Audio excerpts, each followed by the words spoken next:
This is the S&P 500 Spider ETF SPY one-day reading for October 18th, 2024. It's currently September 20th, 2024 at 8:05 p.m. Eastern Time. SPY at the time of this reading, $568.25. That's USD. The shuffle video for the October 18th reading was created on August 4th, 2024 at 4:01 p.m. Eastern Time.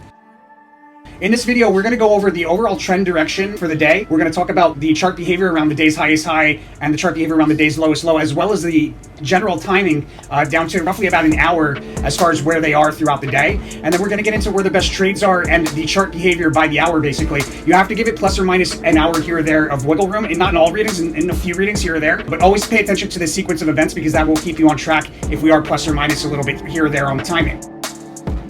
The overall theme of behavior for SPY on the 18th, a double nullified crest that we sell off from down to and through support, and then do a U-shaped reversal below that support, come back and reuse it as support. It's interesting because it's also a cross-reading correlation. Oh, actually, we have the congruency the very next day.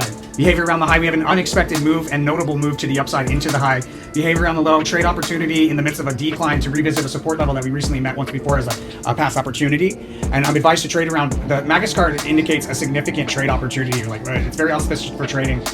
Which direction we're talking about there. There's a trough or a low correlating to the Magus card as well, so it's probably involved in the trade. Looks like a pretty notable decline into the low off of a peak or crest. We open lower in the pre-market, and there's a decline down to and through support on a one-day chart to meet another support. We rotate sideways along that support into the open, where we have bearish price swings and or a sharp drop. There's also a high there in the first half hour, or high thus far in the first half hour at a resistance level that we've declined from, and then we should return back to it in the not too distant future. Matter of fact, I think it probably looks like we're going to go lower around 10 o'clock, but instead there's a peak, which is kind of like price swinging, and there's a peak around 11 o'clock in the midst of the price swings. We have multiple failed attempts to break the key resistance midday, and then that turns into pretty erratic behavior back and forth through the same price level between roughly 1 and 2. A lot, like some real price swings going on there. Out of a decline, we have a notable and unexpected move into a high between roughly 2 and 3, but then that's followed by a sharp decline into a day's low, or a significant trough in the last hour where we do sideways rotation, ending with a fast move higher, taking us back to a peak at the close. The low is either there in that last hour, or it's in the midst of that erratic behavior somewhere between roughly 1 and 2 o'clock, probably closer to 2. Hard to say. It could be the same low too. That's another possibility. Hard to say. Again, follow along with the Discord alerts and trading view chart. Best way to do it, my friends.